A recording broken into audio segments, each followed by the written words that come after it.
People have a tendency to call me a war photographer, which I hate that. I'm just happy to be described as a photographer. Ever since I came here 35 years ago, and I feel that wherever I go abroad, which I do constantly, all I think about is coming back here.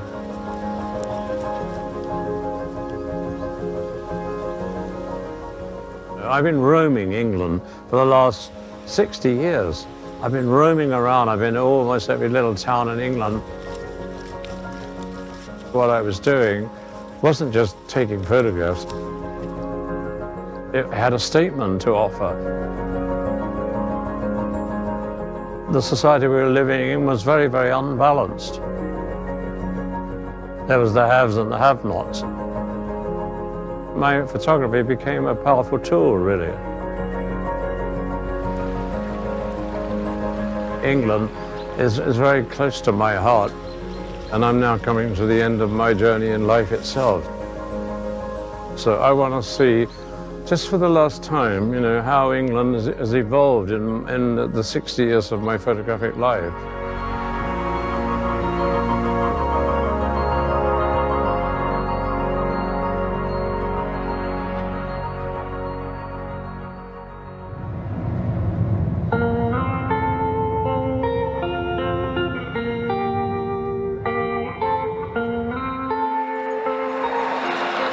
I've finally made my way to Glyndebourne.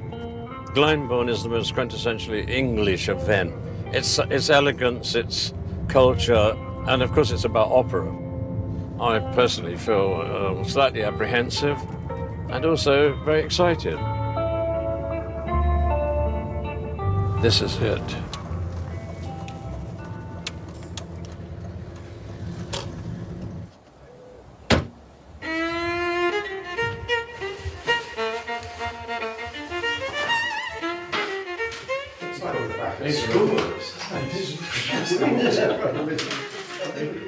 Since everybody else has gone to the trouble to look, you know, at their best and rather glamorous, I thought it would be more acceptable for me to blend in and, you know, hardly be noticed.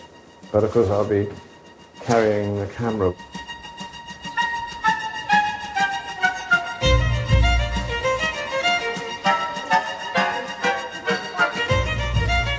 And I've been before to Glyndebourne without the dinner jacket, and I felt even more nervous.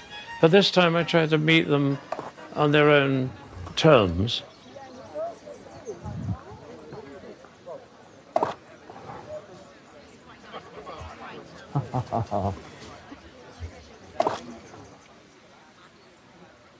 This camera is for a medium format. It gives you a bigger negative, so therefore you're going to get better quality. But it's slower, of course, and but it somehow. It's the kind of camera you should use here, really. It's just because it's a little bit more dignified than just having a 35mm camera and sneaking up on people, like as if you're going to kind of assassinate them or something.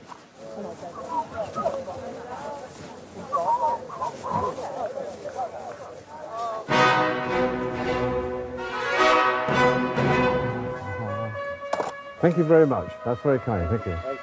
Thank you. That's the bell.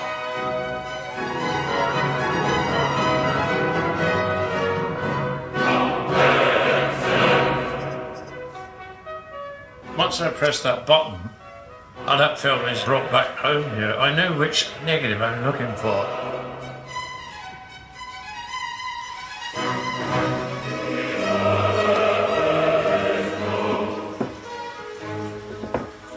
They were just showing off in a way, but in a kind of fun way.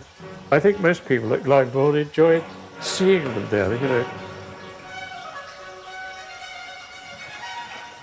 Yes, very nice print, this. Nobody would have candelabras on a sunny evening outside. I think it tells me everything about how extraordinary the English can turn out to be sometimes. You know, how eccentric. The one thing about digital, it doesn't transform the atmosphere so well. I think in a way there are certain subjects that demand film, really.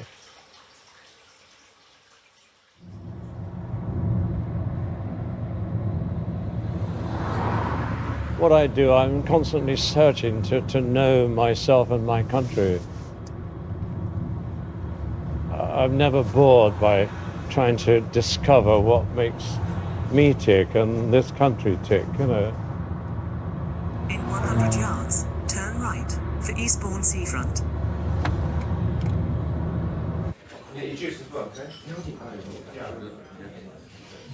I came from Glyndebourne to here just to, as a kind of exaggeration, but that's what we're like as a nation. We're chopped up into different kind of groups of people.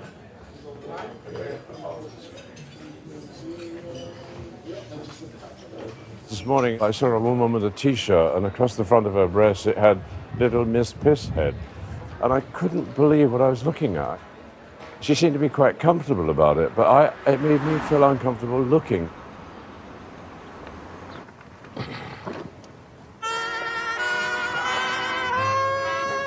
Amazing, isn't it?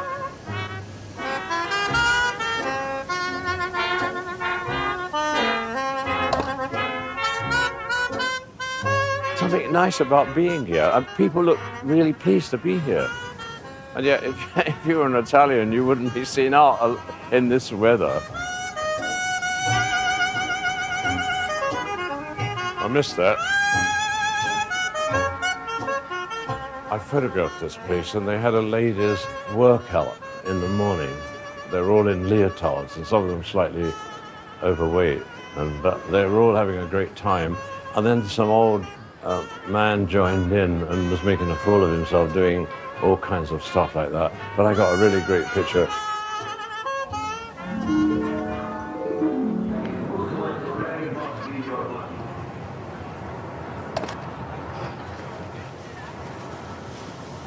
One of the things that really tickles me is the Union Jacks flying on the beginning of the pier. It seems as if they're trying to cling on to regal and majesty.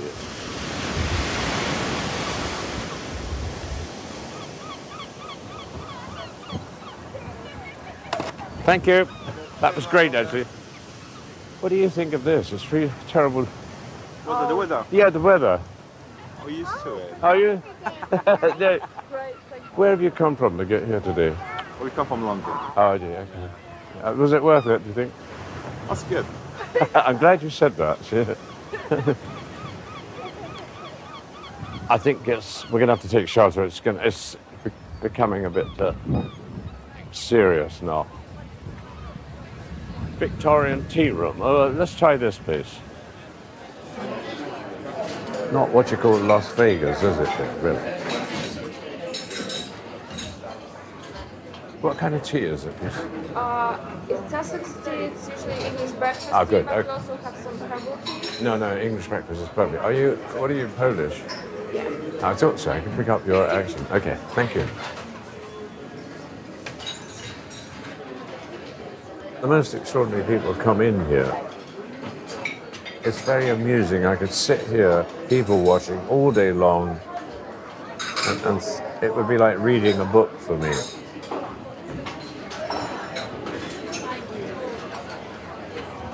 There's not a nation like the English who are so complex.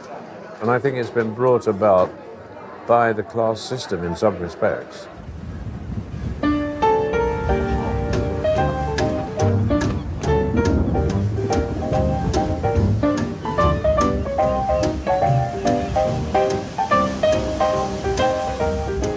I love that man eating that on his own. I'm going to try and get that.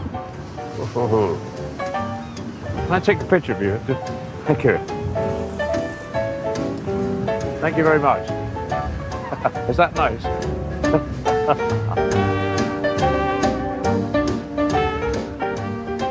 Why do you sit in the rain eating it when you could be inside? Because I'm working inside all day long. Oh, I see. So you work in the fresh air, do you? Do you work around here then? I work in the hotel. I'm the manager of the hotel. Oh, I see. I say you. So I'm cooped up all day. Yeah. No. Well, I'm glad you enjoyed your lunch anyway. Thank you for the picture.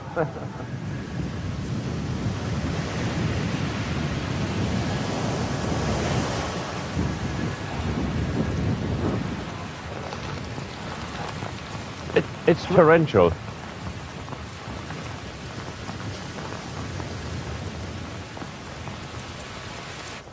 Are they going to actually play? They're going to play, are they? Yeah. Look at this lot.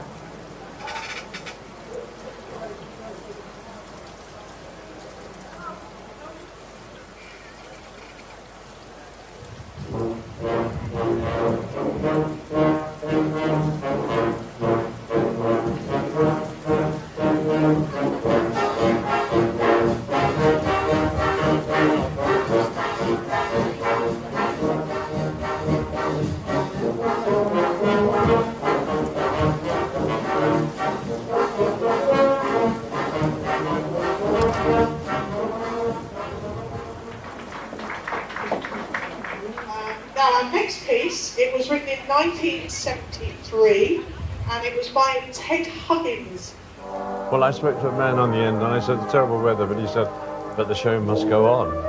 And I thought, you know, I know how...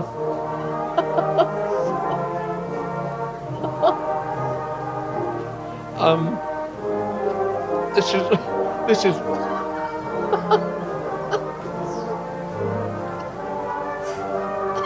It's the music that's making me laugh. So incongruous to the weather. It's a bit... Sorry, I'm going to be more serious, but it's a bit Monty Python.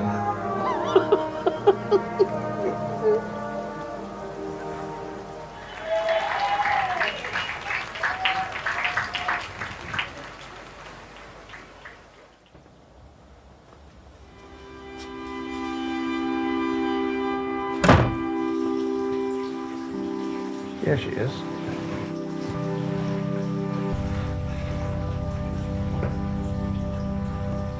With black and white, even though, you know, you can't contrive too much to enhance it, but, you know, you see me using my hands to shade and dodge the light. That's a form of photoshopping in its own way. Can I go coming to the wash, actually? Sorry, to the wash. It's 10 times harder working with film and paper than it is with digital. Once you press the button on a digital camera, everything is done for you. There's no short-circuiting here. So let's do this. And here he is. There's all the information we want in this picture. He's got his glasses on his head and he's tucking into his fish and chips. But as soon as I saw him, I had to rush and photograph him. Oh, that's good. It's come up nice and contrasty. Babadoo, babadoo, babadoo, babadoo. You made me cry. Do are you made?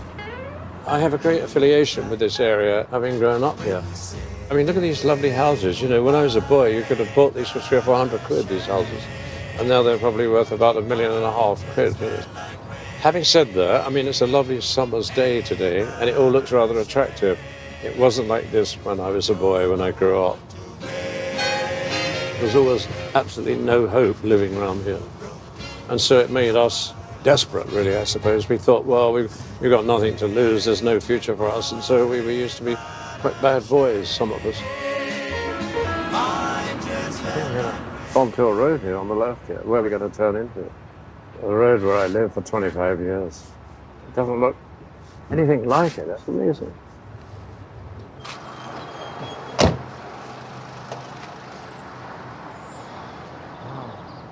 Well, I lived here with my mum and dad and my brother. We only occupied these 2 rooms down here. My father didn't live very long. I was 13 when he died.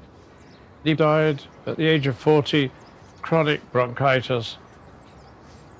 You know, when you lose the one person in your life you really love, you know, you have a chip on your shoulder, you know, as big as a boulder, you know. I'm rather daunted, really, what I'm going to feel.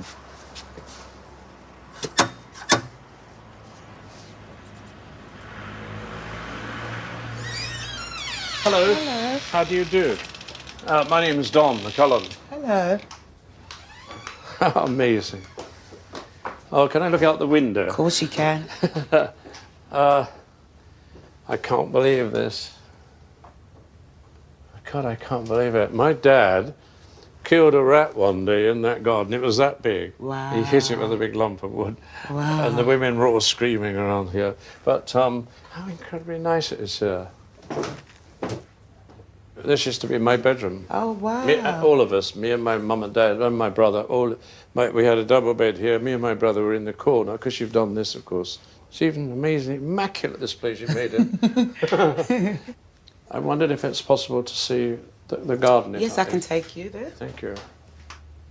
There was a picture of me and my brother sitting in this corner. We had, here I drew cricket stumps with a chalk, so we'd play cricket. You know, you made the most of things when you had nothing. Oh! You see, they've still got their air raid shelter, you see? Did you know that? No, I didn't, actually. You know, they expected nearly a dozen people to get in there. And I remember standing here one night and looking up and seeing a German bomber, Doodlebug, coming over. And while they were moving, you knew you were safe. And the moment the engine stopped, that's when it dropped and exploded. Goodness. This place has so many memories for me. See, there used to be some stairs here, you see, and I stood on the stairs, and my neighbour's children would be in the garden. I'd use a slightly longer lens and photograph them.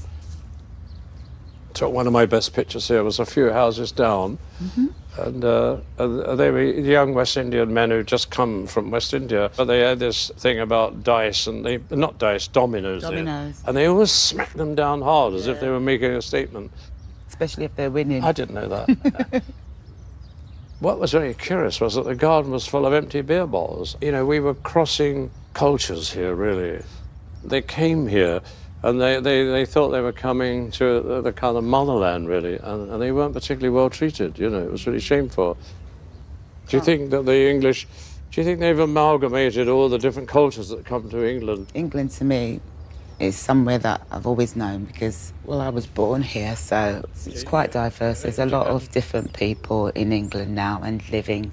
We should have benefited from that, shouldn't we, really? I think so. You know, I think all these people coming to England have brought something to us, really. That's right.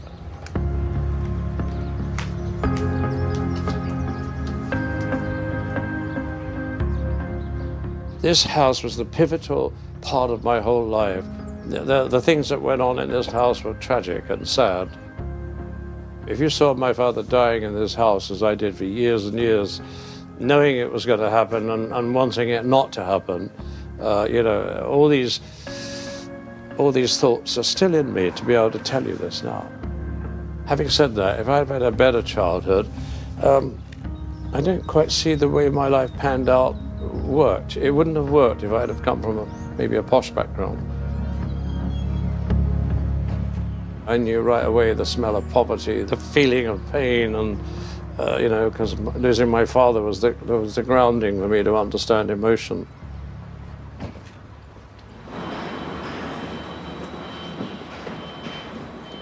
It's at the end of this street that I took the one photograph which set me on the path to becoming a photographer.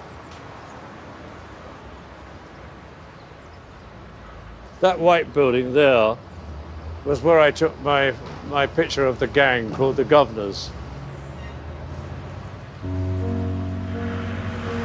It was quite a nice day like this, and the boys I grew up with knew I had a camera. They said, look, why don't you go and get that camera and take some pictures with it? You know, you've never seen that camera. So I ran up to my house, I got the camera and ran down there. I didn't have an exposure meter because I couldn't afford it. And I said to the boys, we'll jump up in the derelict building. And I managed to get them all to stand in a section, and I took the photograph. All suited up and standing in a derelict building was quite an eye-catcher, really.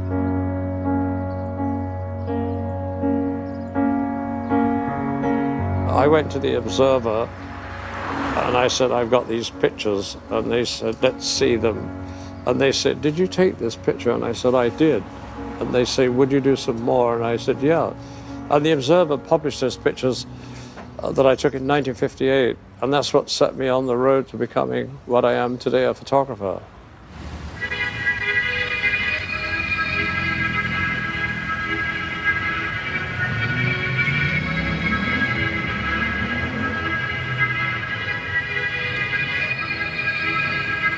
I first came to the East End in the early 60s.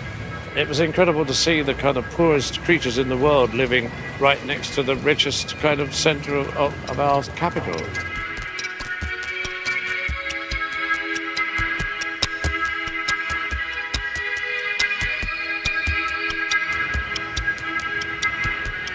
I used to photograph a lot of people down here that were drinkers, you know, hardcore drinkers.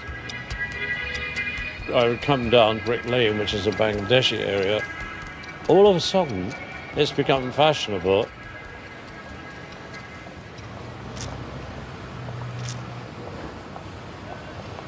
Got something wrong with your foot? What's the matter with it? I broke my ankle. You broke it? Yeah. 2 days before Christmas. Slipped on the drain like that. Oh, I see. Okay. I slipped on it. Yeah. Where did you stay last night? Some geezer's house on the sofa. You didn't? Oh, I see. I wasn't on the street. So you're totally homeless. But why can't you find someone to... Because someone nicked all my ID. Well, that you don't And have I've to... got to get my key worker to get it all back again. So I can... Because when you go to places, you've got to have ID and all that. They should take you in willingly. Of course, but then when you go to a hostel, I can't handle hostels. Ah. I can't handle it. I can't handle it. How do you manage to get through all this? I mean, God. God, did you say? You believe in God, do you? My mum was very religious, my mum and dad. You had to go to church Sunday and all that. Oh, I see. Are there many homeless people here? When will they all start coming out of the woodwork? In another couple of hours, do you think? They come out Friday night as well. Friday night. Okay. Yeah. They'll be down Brick Lane, right in here. So in a way, Brick Lane has become posh, hasn't it? Yeah, it's come posh, but you've got the homeless people down there. They still hang out here, do they? Do they? According to that man, he gave me a bit of advice. He said, if you really want to find the bad boys, they're all down here at the end of this Brick Lane.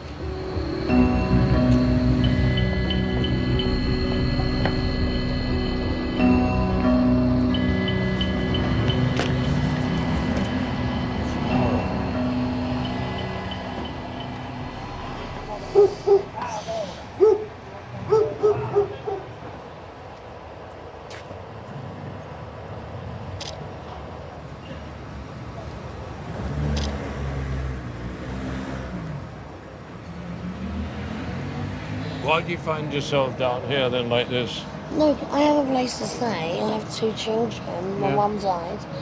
And the thing is, people don't appreciate people. Do you live here then? Yeah, that's my key. Oh, Where I live. But it's not permanent. I have domestic violence. Oh, I see. But I have 2 children. Yeah. So You're not very old, are you? I'm 35. So to go and look after yourself. Yeah. Try for them. Get some help, actually. Bless you. Bye-bye. She's lost out there. She's being taken out by a riptide in our society. She's gone. And she should be kind of reclaimed somehow because she's too young to throw that life away. How old are you? Me? Yeah. You're not a policeman, are you? No, no, because I'm not. No, I'm a film man. I think I'm 77. 77, you think you are? Yeah, I might be 78. No, you're not 78. Right. You're too... I was born in 1941. Oh, you're 70 something. Yeah, okay. With me? Okay, yeah, okay. American father. Oh, yeah, you look a bit American, yeah. And a gypsy mother. Oh, I see. But I'm an orphan. I haven't seen them. Oh, I see. Do you have any family of your own? Do you have any of your own children, family? Do you have any... I've got a family. You're a policeman. No, I'm not, no. You're...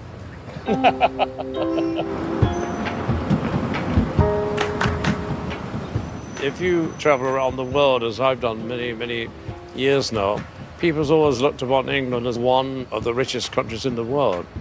Sometimes I said, look, there are many poor people in England. They wouldn't believe it. There are probably 2 million people living under the breadline even today in England. Instead of it getting better under the welfare society, it seems to have got worse, really.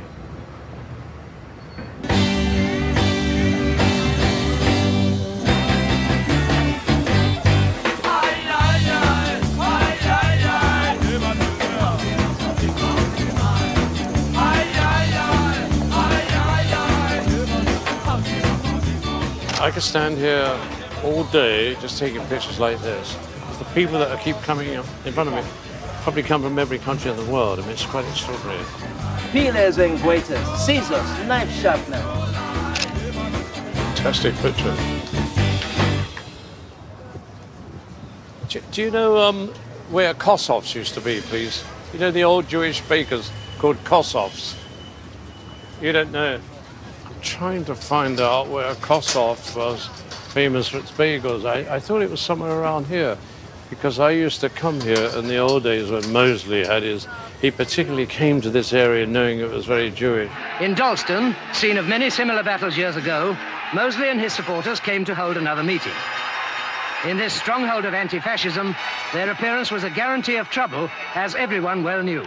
Was Kossoffs there? Kossoffs, yeah. It's gone. And when did that go, do you think? 15 years ago?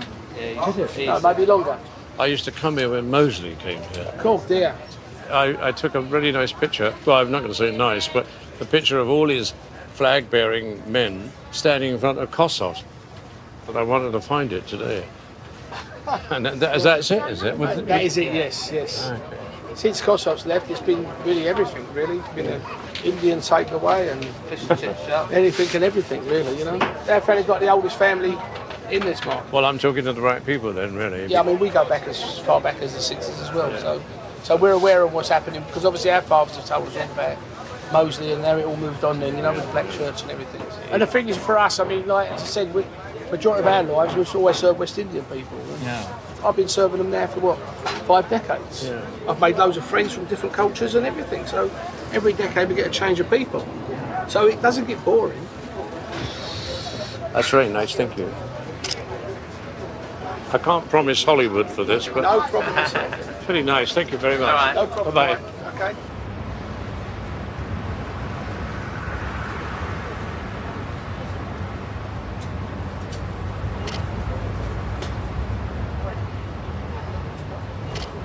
This is an amazing place. I mean, I've never seen so many amazing human beings coming by. I mean, incredible looking people. Fresh coconuts, £2. Fresh coconuts, £2. The idea of just walking through this market makes you feel you've had a cultural experience, really.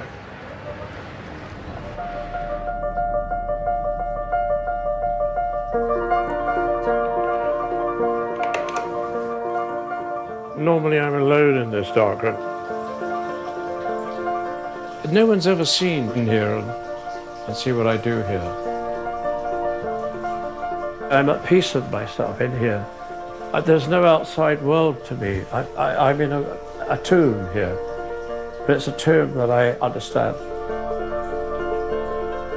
It slows me down, it calms me down. Even if I don't develop a great picture, I never go out of here disappointed. You would have thought this picture was taken in the 50s, really.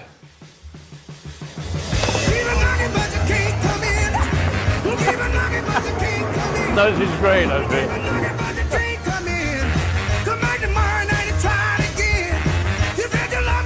You know, I have a reputation for having covered wars and violence and all kinds of human tragedies. For a change, I'm having a day off. I'm photographing people actually enjoying their day and having a nice time. The English, when they get round to it, they really know how to let their hair down, and that's the nice side of them, really.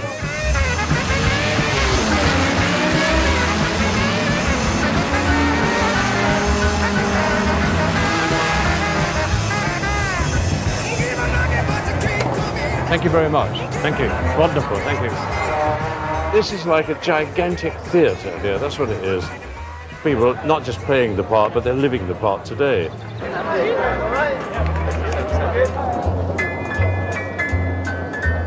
Thank you very much. Thank you, very kind. Thank you. As a nation, we're really strange people. There is an unlimited supply of images here for me today. I haven't brought enough film to handle it, really. Just see what's going on over there, actually.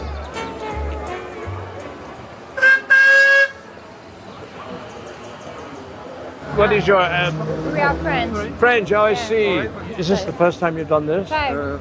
5 times? Yes. How extraordinary. And 4 years before, I won the best recipe contest. You won the best dress, did you? I said, what does it make you feel coming here and doing this? The atmosphere is great. Everybody dressing, with vintage clothes.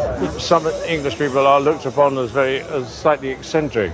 Can I say that maybe the French don't understand? No, they don't understand this. They wouldn't get it, would they? And they don't like maybe playing roles, as much as. By the way, have you earned those medals? Yes. Every single one of them.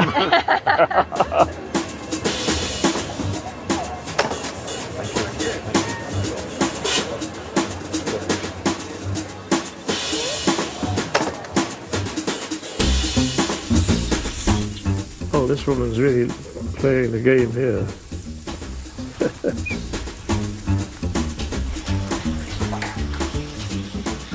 Ah, here we are.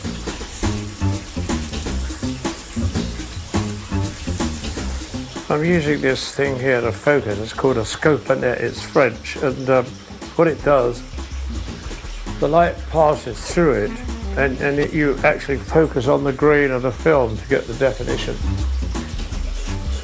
You can see that it's the same probably satisfaction that an actress would get being on the stage, really.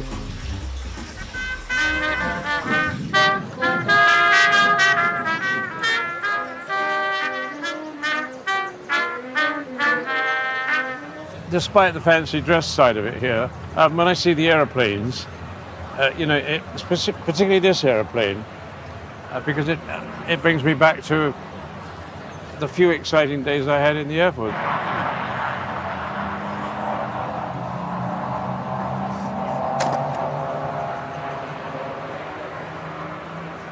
Did you ever fly an aeroplane? I've flown in aeroplanes, yes. Oh, not piloted them yourself? No. No, air radar. Oh, your radar. Were you in the Air Force then? Yes. What, national service? Yes. Like me? Yes. What year? What was it? That's a good question now. 1960, 62. God, I was in 1954. Oh, right. So what was your rank when you came out of the Air Force? I was just Corporal Tech.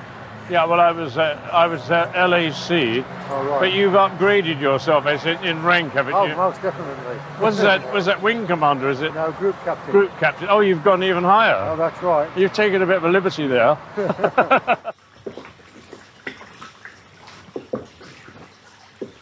This is the kind of the magic of printing in the darkroom. Just to see the image coming up in front of you is quite exciting. He's living the dream that he had when he was young that couldn't be fulfilled. So he's dressed up like this. He's doing no harm. He's convinced on this particular day he was a pilot just for that day, but he wasn't in real life. So no harm done, really.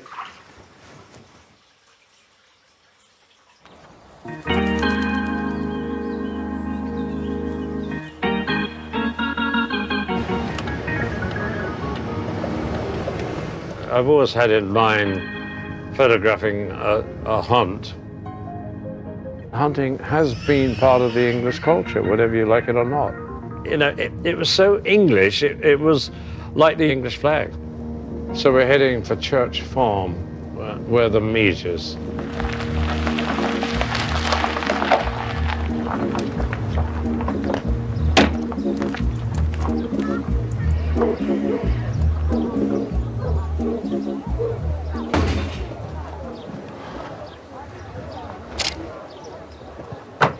How old is this young lady? 6. 6? Oh, very courageous. Can I ask you something? What is this thing here? It's a hip flask. A hip flask? Yeah. God, that's quite a big slug, that one. Here they come, look.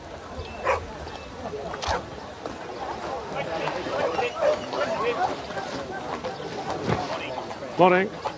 I mean, this is a very tricky subject, hunting. I don't want people to get the impression I'm a supporter of hunting. I'm here just to enjoy myself photographically. Just try and keep so quiet as we can. Like Stuart said, he's got one, I got one, so you got one? You're the master of the hunt, are you? I'm one of the joint masters. There are three joint masters, and I take care of all the riders. But why do you like doing it then? It's something I've done since I was a small child. I enjoy being out in the countryside. I enjoy riding my horse with like-minded people, really. It's such a part of, of rural England, if you like, that nobody really wants to see it go. So since the ban, it's been very important to keep it going, really. It's almost done the reverse of what they hoped. Yeah. So more people come out now for the first time and try it than they ever have done before.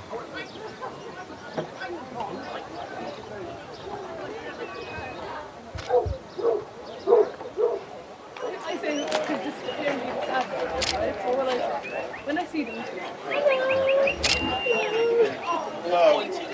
I'm going to get in position, I'm going to miss it otherwise.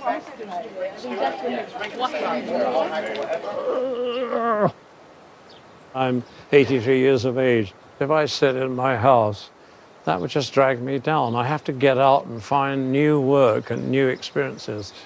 It's quite exciting, isn't it? How extraordinary. Look, here we go. What an amazing scene. Oh, what a beautiful picture.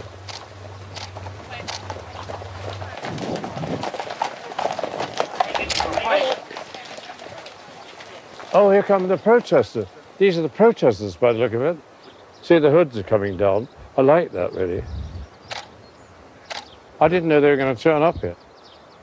Do you want to talk to us about why you're here? I think you know why we're here. Yeah, but if it's your opportunity to tell us, it would be much better for you to explain to us. I don't really see the need why they're dressed up like that. If you have a passionate, strong feeling about something like that, you should, why would you need to cover yourself up? I would want to be identified with my protests, really. What do you think their purpose is, anyway, at the end of the day? What are they trying? Are they here to disrupt or disrupt? Totally disrupt the whole thing. Totally disrupt. And have you ever seen them before? Oh yes. Well, not so much now. They're not back. No, they haven't been about. I haven't seen them for ages. For years. It seems strange while they're here because there's been a law passed now that you're not allowed to hunt foxes and it's a trail hunt. We are still hunting under what flag is even now not acceptable to them. Are they coming this way, do you think? Oh, they are. Well, it's obvious they are. Whether you're for it or against it, it's quite an extraordinary thing to see this most beautiful English, quintessential English scene.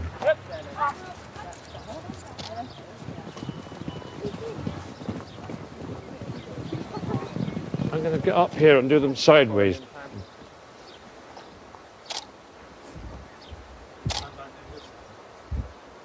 Any chance of a chat? Well, amazing picture. You saved us bringing us in the car, I have to tell you. So the hunt is where, do you think? Well, we'll have to go and find it. It's a game of cat and mouse. Oh, see, well, as long as you don't mind, I'm enjoying every minute.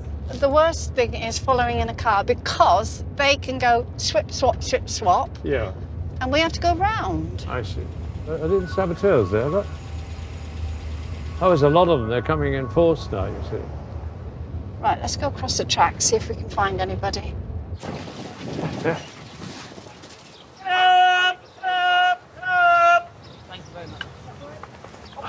Oh, they're coming back this way now, so let's wait and see what's happening here. Oh, that's magnificent.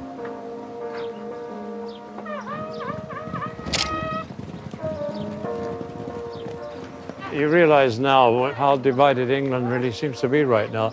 It's never been more divided than it is at the moment in every possible way. Beautiful.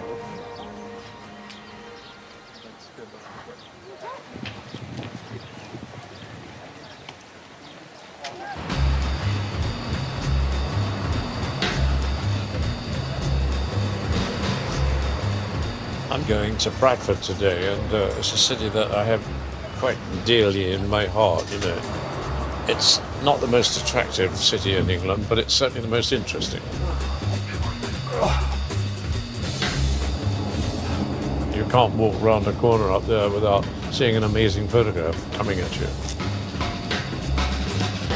I think Bradford's a very good example of the north-south divide. I could see there was a huge divide. And I suspect I may find that divide still there. Any breakfast for you, sir? Oh, breakfast. Can I just have a biscuit or something? Or a small cake or something? Croissant there for you.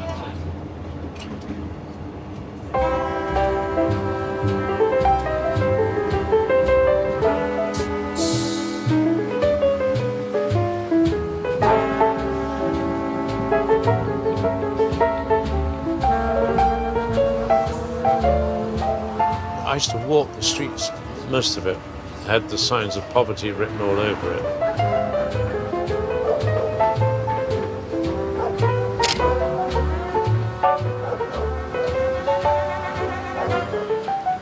Hey.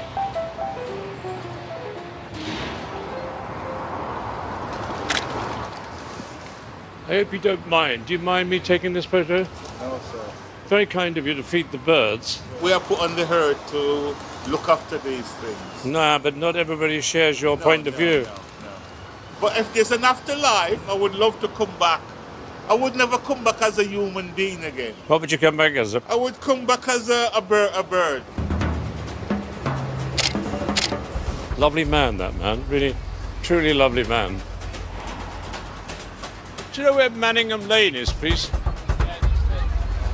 Just straight down there, mate. Yeah. Your next set of traffic lights straight down there. We're in the absolute wrong place here. It's totally restructured, the whole thing. Okay, you are here, okay. And I must have got that wrong then, so we need to go back down that way.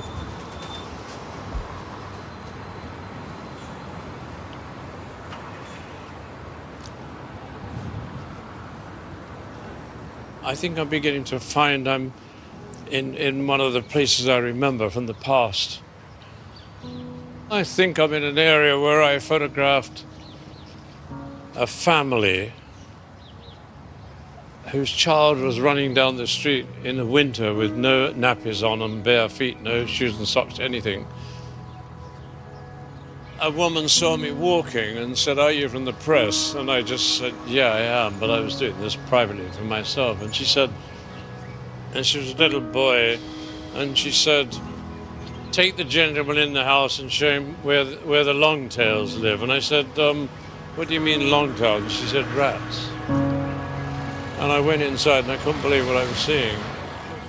She was boiling her son up some tea water in a beer can, and the whole of the ceiling in this minute kitchen had fallen down, and there was a bucket she was using as a kind of temporary toilet.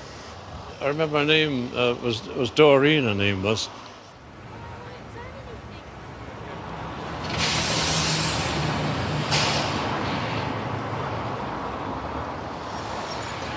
Hello. We're just filming Bradford, really. And so today is Yom Kippur, is it? Today is Yom Kippur. This synagogue was built in 1870. 1870. This is the only synagogue in the world that has a Muslim on the council. Oh, extraordinary. Most people have left Bradford. Mm-hmm. You're talking about Jewish people, you mean? Yeah. Okay. Either they've gone to London or they've moved to Leeds, where there's a larger Jewish community. I see. There are only maybe 40 or 50 Jewish people living in Bradford. Oh, look at that. You can see what a beautiful architecture. It's very nice, actually. That's my great-grandfather. Great-grandfather. And then that's my grandfather. Also then Stroud. Stroud, yeah. We changed it. Stroud to Stroud. Well, my grandfather was in the First World War. He was a sergeant major. Was he? And he decided that Strauss was not a good name. No, of course it to would be clash part with of it. the No, Germans. exactly.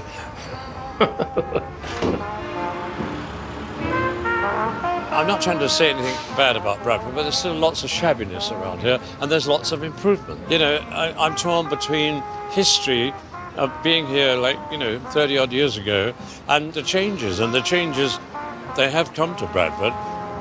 For the better, I might say.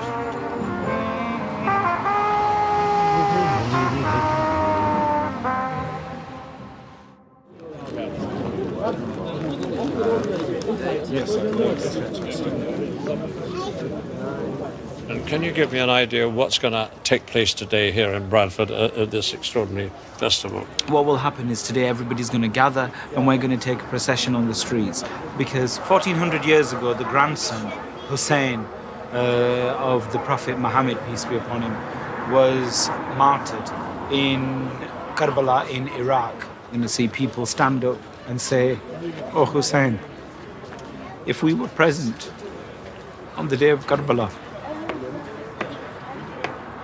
we would have stood by you."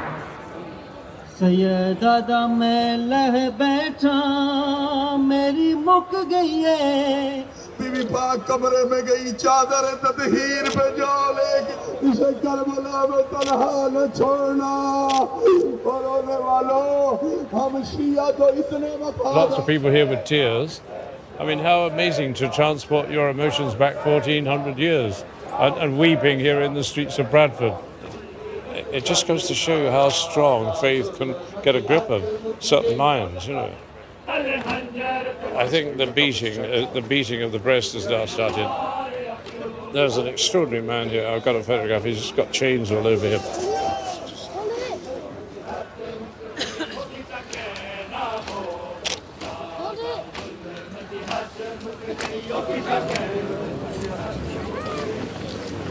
Don't push. Nobody were riding the horse. It's a symbol of a horse that once had wings. I want to get to the front of the queue, actually. I've got to get to the front of the queue. There's a tendency to do a bit of pushing and shoving here, and I'm just weary in case the horse would get upset by it or to start lashing out, so I'm keeping my eyes in all directions. Keep walking, please, keep walking. Please, keep walking. Shah Sahab, stop kariye.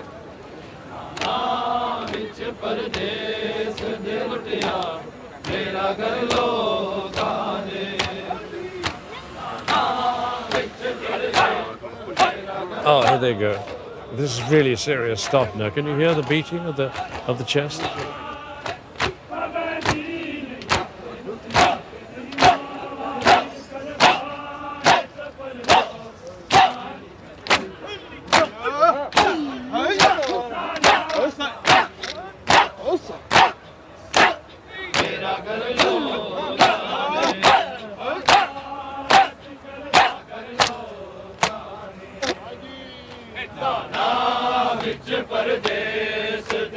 They're speeding up a bit, but I've got some amazing pictures there. I mean, it's quite extraordinary.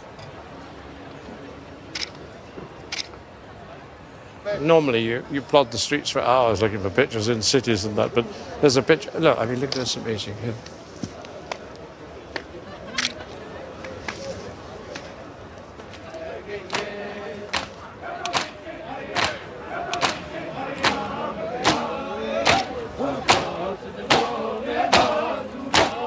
Any day like this is part of a day of history, and you really should record these days, because as we evolve as a nation, this is not to be taken as a surprise. This will become the norm in future, in my opinion.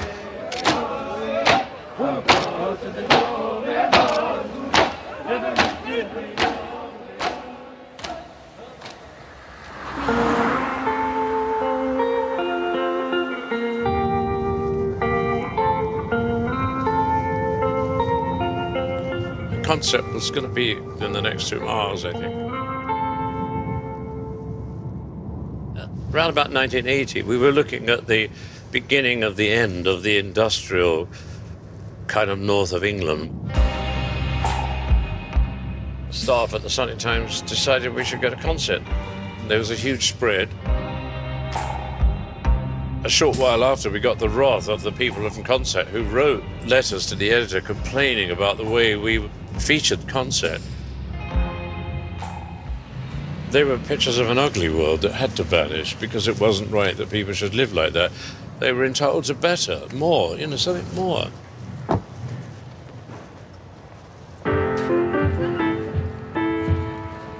Let's get some of this stuff under our belt, shall we?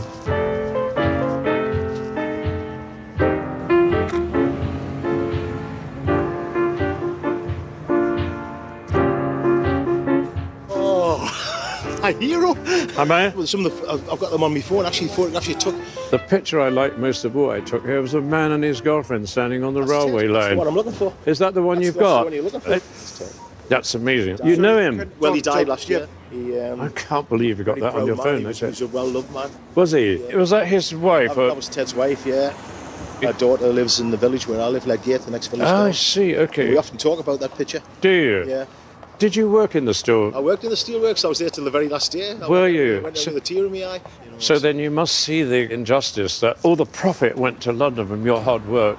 You don't feel any animosity that you didn't get the reward. It went somewhere else. Yeah, but that's just the way it's always been. It's always been a great north-south divide, even down to the days of footballers. Some of the footballers we had up here were fantastic, but they never ever got a game for England.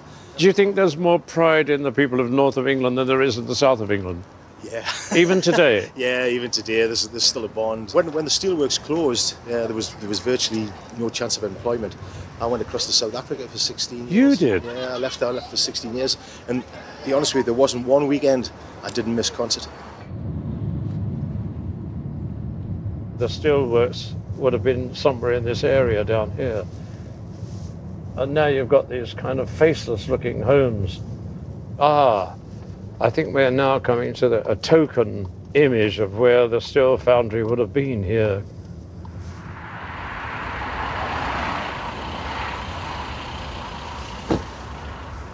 What I want to try and do is to get this symbolic kind of image of the end of steel.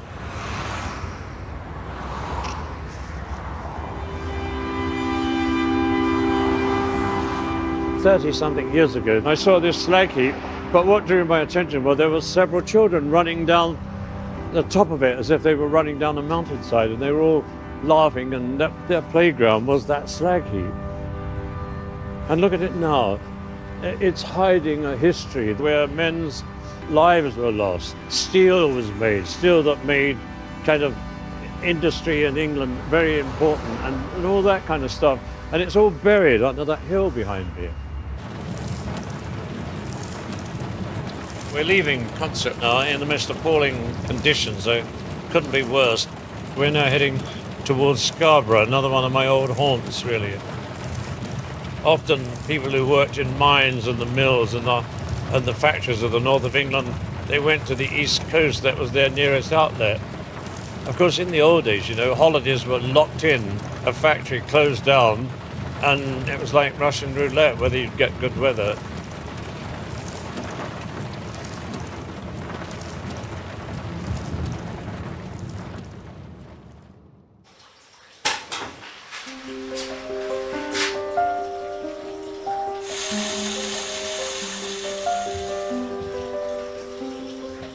It's quite a strange experience to be locked in here for 4 or 5 hours a day, you know.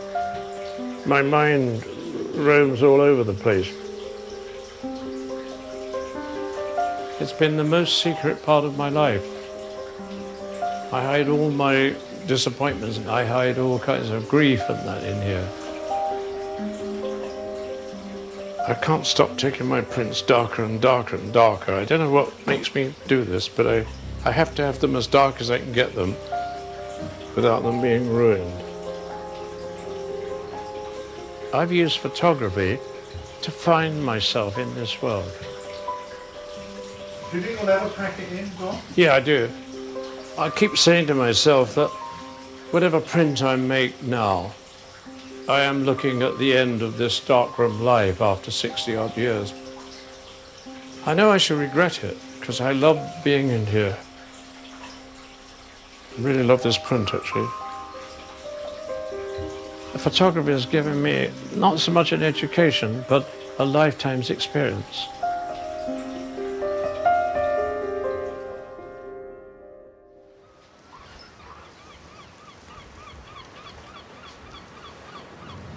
It is a beautiful piece of landscape, isn't it? Any picture I take today will look like one of those Edwardian early photographs of the English seaside.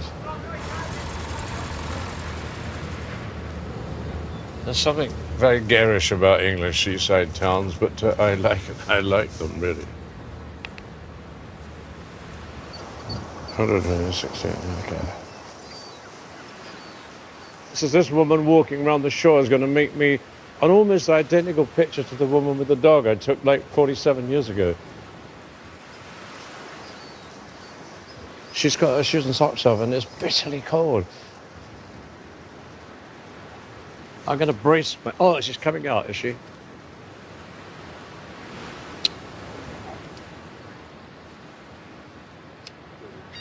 Well, I didn't take that picture all those years ago with a camera like this. I did it with a 35mm camera. This is a mid-format film camera. It's very heavy and uncomfortable, and it's not a very nice-looking thing, but it's a camera that I've had many of these cameras. I've worn out 4 of these cameras, and they're trying to wear me out at the same time. They're very heavy and they're nasty to hold on cold days like this. They hurt my hands, but this camera will show you every single detail that you can hardly see with the naked eye.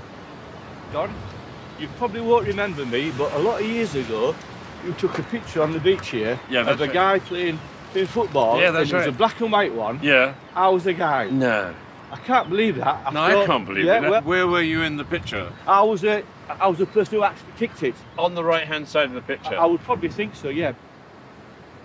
When I look at the picture, it must have been over there. It wasn't... We were just down here somewhere. I think you either had the... It would have been, yeah. The Grand Hotel was in the background, well, probably. that makes the picture for me. Now, you then, as a young boy, worked here. I worked on the fish market with my father. He was a fish merchant. Oh, I see. And then on lunchtime, we used to go on the beach, we used to have a kick about. You know, That's all it was. Well, you did me a favour, I have to tell you, because so many people have bought that picture from me. You know, because we're... commission. No, oh, you're asking for your 10%? No. No, but truly speaking, because we're a football nation, it resonates very, very quickly when they look at that picture. People who love football want that picture. You know? It's very nice to meet you. No, I'm so pleased. I thought you were coming to give us a problem. No. And what you've done, you've given us a bonus. I mean, it's so remarkable to think that, well, I'm pleased to see you're still alive. Thank you very much indeed. I'm glad to see you're still doing it as well.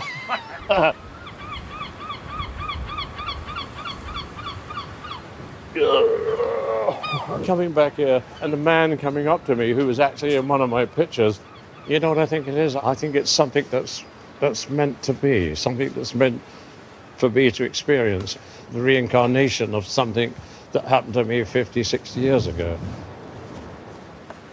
I'm going to get another good picture here, actually. When that cloud gets over the sun, it gives that cathedral lighting, and this man on this water and that couple out there, it's going to give me the most beautiful picture. Fantastic. It's a totally black and white day today. There's no question about it. Really beautiful. Now I'm going to do one more, I think, and then call it a day. Oh, it's lovely. It's really lovely. For all the years I've been practicing photography, I've seen the most appalling things in the world, and I see the most amazing things in the world, beautiful things. This camera is driving me on and on and on, and it's giving me an extension of life, really.